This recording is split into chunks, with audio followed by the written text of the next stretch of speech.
Today's morning thought is about putting all your eggs in one basket. And I'm sure most of you have heard the saying that, don't put all your eggs in one basket. And I think everybody would agree with that. I don't think there's anyone that hears that saying and says, no, I don't agree with that. I think it's great to take risk and put everything I'm doing into one opportunity. And if it succeeds, great. If it fails, uh-oh, I'm in trouble. But the recent news that's come out about OnlyFans is a good example of the risk of putting all your eggs in one basket.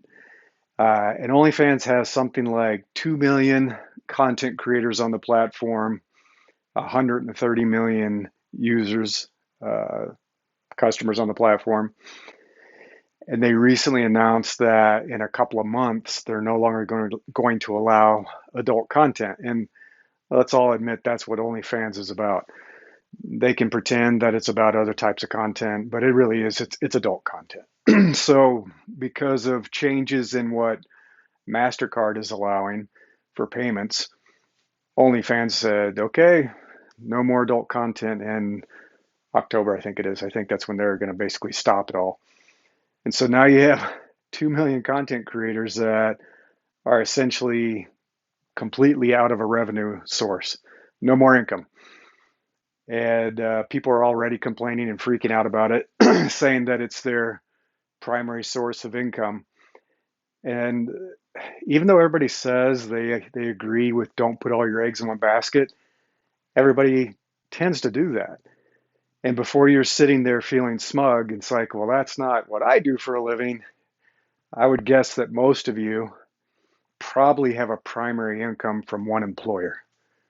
Pretty much everybody I know, except in my entrepreneurial community, and my business friends, they have a job.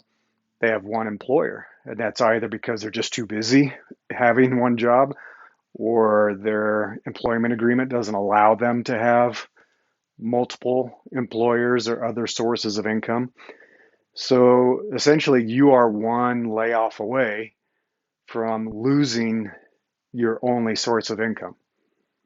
And the question is, if that happens to you, how long can you survive without that? And again, people tell you to have a financial cushion of at least 6 to 9 months. I would say probably longer than that. These days, you should have at least a year or more. Some people I know have 2 years. Most people don't. Most people, especially in America, are living paycheck to paycheck. And so if they go without getting a paycheck for a couple weeks or a month, they're out of their home. They can't pay their mortgage, they can't pay their rent. And so, yeah, a lot of people have their eggs in one basket.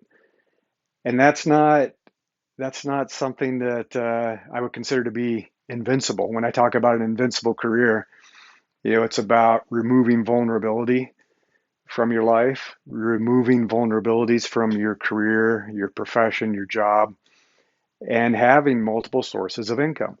Most people that you would consider to be wealthy or financially secure have multiple sources of income. I think, I can't remember the exact number, but something like, oh, I wish I could remember the financial number, but people that you consider to be wealthy have at least, I think on average, 7 sources of income. And some of those are active. Many of them are passive. Many of them are investment sources of income. So they're getting, dividends on their stocks. They have rental properties. They have Airbnbs. They have whatever. A friend of mine is a real estate agent. He has another source of income that he's spun up in the last year, which is he buys properties. He has them renovated and then he flips it and makes a nice profit on that. And he's also got a bunch of investments in the crypto space and other things too. He knows who he is. Uh, so what are you doing to diversify your sources of income, your revenue streams?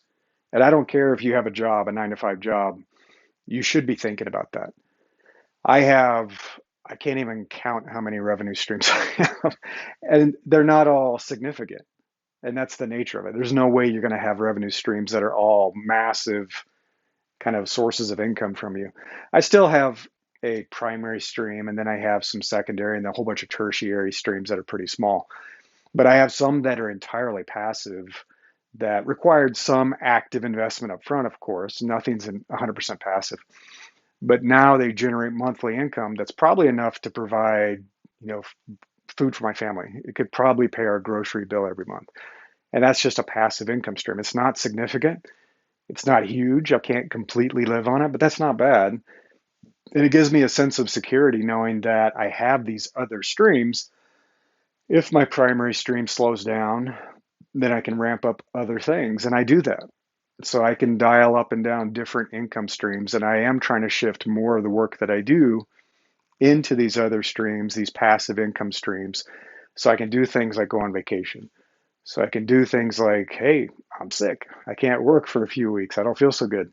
And I don't lose all my income. Because that's a risk when you're a small business owner, is that if you are sick or you go on vacation, your business shuts down. I have some friends and neighbors who run cafes and restaurants, and when they want to go on vacation for a couple of weeks, they have to close the restaurant, and there's absolutely no income coming in from the restaurant while they're on vacation.